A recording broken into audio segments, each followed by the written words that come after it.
Hi friends, നമ്മുടെ big boss വീട്ടിൽ അനീഷിൻ്റെ പുതിയ തന്ത്രമല്ല, വന്ന നാൾ തൊട്ടുള്ള അനീഷിൻ്റെ പുതിയ പരിപാടിയാണ്. പക്ഷേ എത്രമാത്രം സക്സസ് ആവുമെന്ന് അറിയത്തില്ല.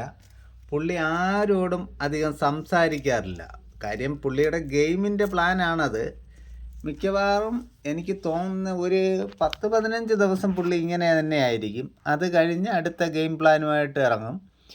ഇപ്പോൾ ആരുമായിട്ട് സംസാരിക്കത്തില്ല. എന്തെങ്കിലും ഒരു ഇച്ചിരി സംസാരിച്ച് അവിടെ വെടിക്കെട്ടിന് തീ കൊളുത്തും പോലെ കൊളുത്തി വെച്ചിട്ട് പുള്ളി അങ്ങ് നടക്കും. അപ്പോൾ ബാക്കിയുള്ളവർ പുള്ളിയുടെ പിറകെ വാലു ആട്ടി ആട്ടി അങ്ങ് നടക്കുക. പുള്ളി ഒന്നും അറിഞ്ഞിട്ടുമില്ല, കേട്ടിട്ടുമില്ല. പഴയ സീസണിലൊക്കെ നമ്മുടെ ചിലരാണെങ്കിൽ എന്തോ ചെയ്യുന്നത്, ഈ പടക്കത്തിന് തീ കൊളുത്തിയിട്ട് അവിടെ കിടന്ന് ആളി അങ്ങോട്ടും ഇങ്ങോട്ടും ഭയങ്കര ബഹളം വയ്ക്കും. പക്ഷെ പുള്ളി അങ്ങനെയല്ല. പുള്ളിയുടെ പ്ലാൻ വേറെ ലെവലാണ്. പുള്ളി എല്ലാം പഠിച്ചിട്ടുള്ള വരവാണ്. കാര്യം പുള്ളി എന്ത് ചെയ്താലും 5-6 വാക്ക് പറഞ്ഞ് അവിടെ ഉടക്കുണ്ടാക്കി വെച്ചിട്ട് പുള്ളി മിണ്ടാതെ അങ്ങ് നടക്കും. രേണു സുധിയോടായാലും അതുപോലെ തന്നെ ഷാനവാസ്, അഭിലാഷ്, അവരോടെല്ലാവരോടും, ഒരാളെന്നല്ല എല്ലാവരോടും എന്തെങ്കിലും പറഞ്ഞൊരു പ്രശ്നം ഉണ്ടാക്കി വെച്ചിട്ട് പുള്ളി ഒന്നും അറിയാത്തതുപോലെ പുള്ളി അങ്ങ് നടക്കും.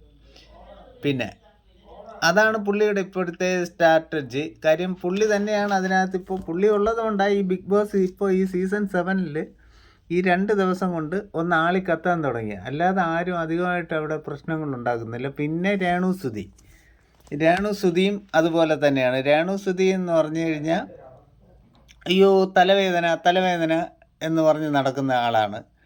അല്ലാതെ വലിയ പ്രശ്നമുണ്ടാക്കാൻ തുടങ്ങിയിട്ടില്ല. എത്ര നാളിങ്ങനെ പോകുമെന്നറിയത്തില്ല. എന്തായാലും ഇന്ന് എന്തെങ്കിലും മാറ്റം ഉണ്ടാകും. പിന്നെ ഷാനവാസ് ഈ നമ്മുടെ ക്യാപ്റ്റനായ അനീഷിനോട് തട്ടിക്കയറുന്നുണ്ട്. എന്താ എനിക്ക് തലവേദന പറയത്തില്ലേ, എൻ്റെ തലവേദന താൻ അറിഞ്ഞതല്ലേ, എന്താ ബിഗ് ബോസിനോട് എൻ്റെ കാര്യം പറയാത്ത, രേണു സുധിയുടെ കാര്യം മാത്രം പറഞ്ഞ് അത് ഞാൻ കേട്ടില്ല, എന്നോട് ഇയാൾ പറഞ്ഞില്ല എന്ന് പറഞ്ഞു.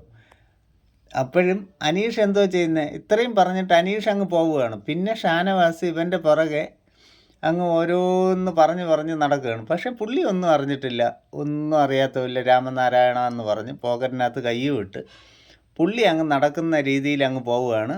പിന്നെ അടുത്ത വീഡിയോയുമായി ഞാൻ ഉടൻ വരും. മറക്കാതെ സബ്സ്ക്രൈബ് ചെയ്യൂ, ലൈക്ക് ചെയ്യൂ, കമൻറ്റ് ചെയ്യൂ.